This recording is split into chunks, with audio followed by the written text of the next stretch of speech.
Promethean self. As it took hold in 20th century America, the Promethean self taught that the individual exists apart from all social ties and relations. Our family, our religious society, our neighborhoods and towns, those communities don't constitute one's identity because who one truly is exists separate from all of them. Now, instead, the Promethean self creates her own reality, her own truth. She forges her own meaning. And this effort at self-creation is a solitary business. The demands of community too often get in the way. For the Promethean self, the only time community is truly worthwhile is when it is freely chosen, and then only on the individual's own terms. For the claims of community must never inhibit, we're told, the individual's powers of self-expression. This Promethean idea has by now become so thoroughly ingrained in American culture, so ubiquitous in our public life that it's impossible to escape it. It is preached in our universities. It is celebrated in our music. It is rehearsed in our literature and film. It's even the stuff of judicial decisions. Do you remember this line? At the heart of liberty is the right to define one's own existence, of meaning, of the universe, and of the mystery of human life.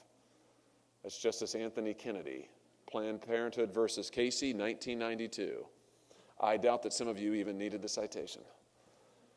As you can see, this idea of the Promethean self, the self-creating, self-sustaining person, suggests a particular kind of politics, a politics centered on the solitary individual.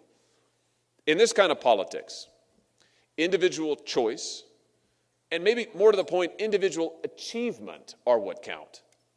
And that makes sense. If our personhood is something we create and not discover, if it is something we assemble entirely for ourselves, then personhood is an achievement. It's something we do. And place and home don't matter much. And civic participation is beside the point.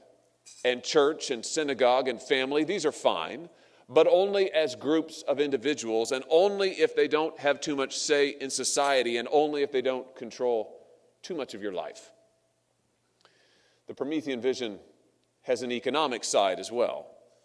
It gives us an economic policy focused on individual advancement, where advancement means making more money and consuming more stuff.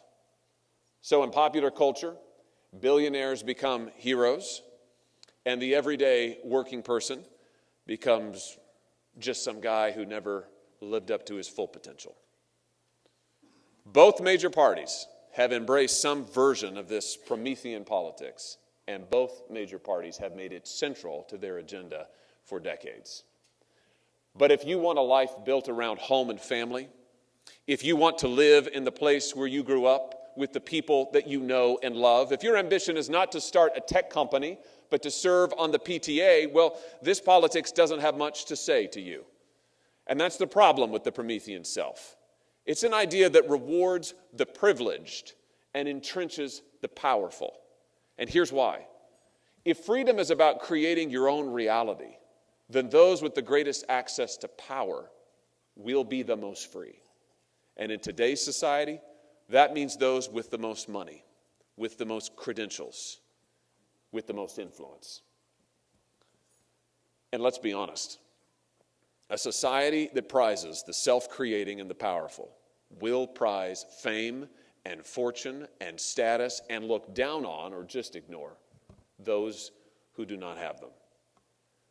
And if this sounds like 21st century America, well, it should, because our society increasingly rewards credentials and degrees. It lionizes wealth and the size of your social media audience, and it calls these things merit, as if getting them makes you more valuable than anyone else, as if success is a matter of what we can amass.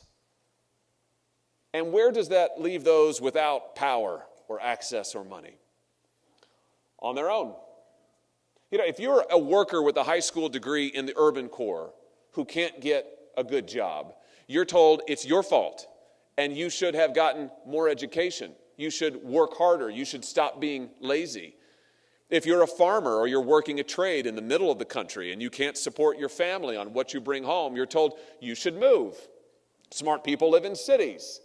You should have made better life choices. It's no wonder so many Americans feel so unappreciated and unheard. It's no wonder so many young people feel desperate to get another credential, another good grade, another like on Instagram so that they can matter. It's no wonder so many of our fellow citizens feel so desperately alone. Because here's the reality. The Promethean self, splendid in his isolation, needing nothing from others but the space to create, doesn't exist. The Promethean ambition leaves us lost and unmoored. And the market worship and cultural deconstruction the Promethean vision has inspired have failed this country. The collapse of community in America has been underway for decades now. And as it accelerates, it threatens our common liberty. Our families and farm cooperatives, our churches and labor unions, they bring us together. They relate us to each other. They tell us what we have in common.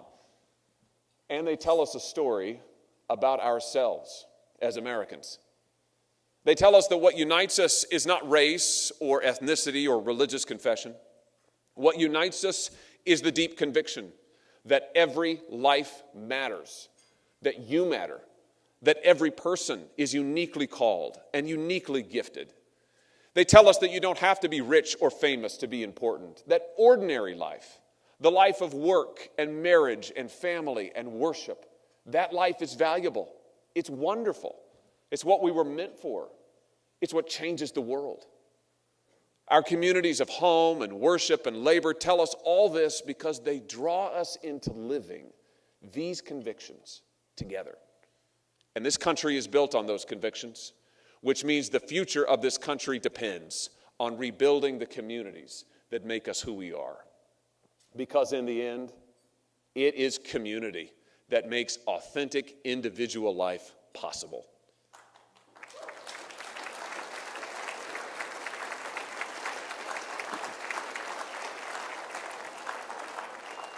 It's community that gives individuals strength. It's community that helps us find moral purpose. It's community that joins us together to exercise control over our lives. And so as it turns out, our cherished belief in the dignity of every individual, the liberty of every person, is rooted in the life that we share together. For in the words of an old theologian, we do not exist in isolation, but in a world of love and hate, blessing and curse, service and destruction, where nobody, fundamentally speaking, belongs to himself alone. That's something the Promethean vision never understood. But then the Promethean vision never really understood the individual, or love, or liberty. And now it is time to leave Prometheus where he belongs, in the myth of the past.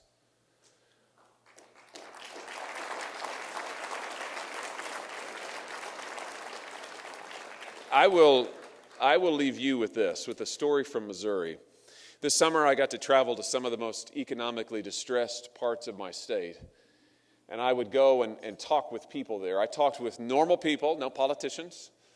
I talked with nurses and barbers and small farmers, with people out of work, with moms and dads. We'd meet at a local McDonald's or in a coffee shop, maybe a local diner. And I'd ask them, one after another, why are you still here? Why do you still live here? After so many have gone, when jobs are too scarce, when drug use is too high. And what they told me, time and again, was very simple. They said, this is my home, and I cannot imagine my life without it. That's the power of community. And to heal the divisions of this country, to end the oligarchy of power and privilege, to halt the epidemic of loneliness and despair, we must rebuild it.